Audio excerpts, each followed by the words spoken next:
As you probably already know, the newest Space Engineers update is just around the corner. The main focus of this update will be the implementation of AI features into the game. So what do we know about the update so far? Quite a lot. Keen was very generous with sharing details about the new AI blocks that we're going to get. We got 5 teaser screenshots and much additional info from the official live streams. This is the first teaser we got.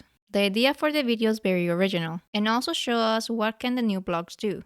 In the first plan, we can see the engineer opening the doors and proceeding with his walk through the hallway. As soon as the door were open, lights on the nearest block changed color and the piston nearby started to extend. That gave us a rough idea of what will this block do.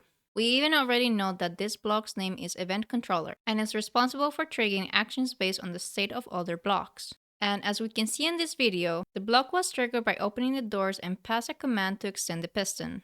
Further into the video, we can see what kind of potential actions can trigger the event controller. Block completion status, piston extension distance, storage status, a certain angle of rotor, landing gear state, block on-off status, connector state, block destruction, or presence in the seat or cockpit.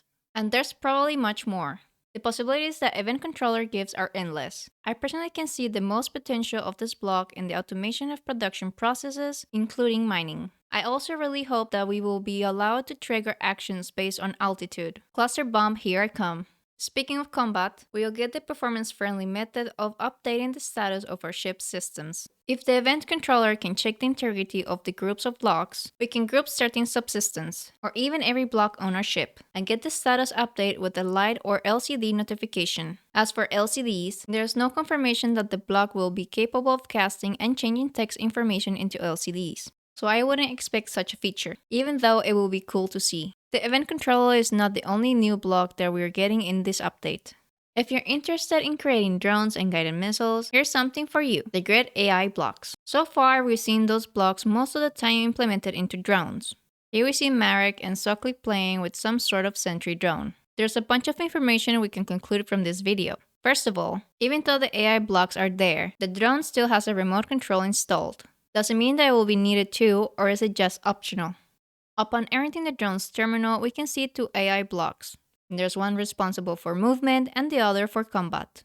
In another video shared by Marek on Twitter, there's a better view of the top of that drone. Although there are 6 Grid AI blocks visible, the block that turned blue is most likely the one responsible for the movement we've seen before. We don't know what the other blocks do. However, judging by the icons, we can make some assumptions. Knowing that the AI block will let us build drones that can follow us around, we can assume that they will be able to do the same with the hostile. That's exactly what we can see in this video. The AI block offers us the possibility to set the break-off and retreat distance. We also get to choose the retreat angle. So what if we set all those values to 0? We get a guided missile. If that will be the case, and it seems like it will be, then we can get the possibility to create very compact, cheap, scriptless guided missiles that do not use any subgrids. And that is a game changer for the server player. Most of the servers in the game do not allow using scripts. This policy is forced by performance issues. In-game scripts in large quantities are usually heavy for the server, and, understandably, server owners want to provide the smoothest possible gameplay, even if that means cutting some functionalities of the game. So what does Keen say about the optimization of the new blocks? In the latest QA on Space Engineers YouTube, Sockley said that Grid AI and Event Controller in big quantities or used in certain ways will have an impact on game performance. That is certainly a piece of interesting information. However, I expect that the new blocks will have a much smaller influence on performance than in-game scripts. Does it mean that the scripts will get obsolete? Certainly not. Grid AI update will make it easy for us to replace some of the scripts for everyday use. However, I do not expect the new blocks to let us use such blessings as casting graphical information or LCDs or inter-grid communication. Automation of mining will be possible, to a certain degree thanks to the event controller combined with Grid AI. I'm not sure it will be more convenient to use than PAM or SCAN miners, over which you get to have full control from your control station. I do appreciate the fact that Keen constantly tries to implement new features. I believe that this update is directed mainly to multiplayer server communities that usually are unable to use scripts, but we all can take an advantage of it. One last thing I'd like to mention is the new AI ship generator.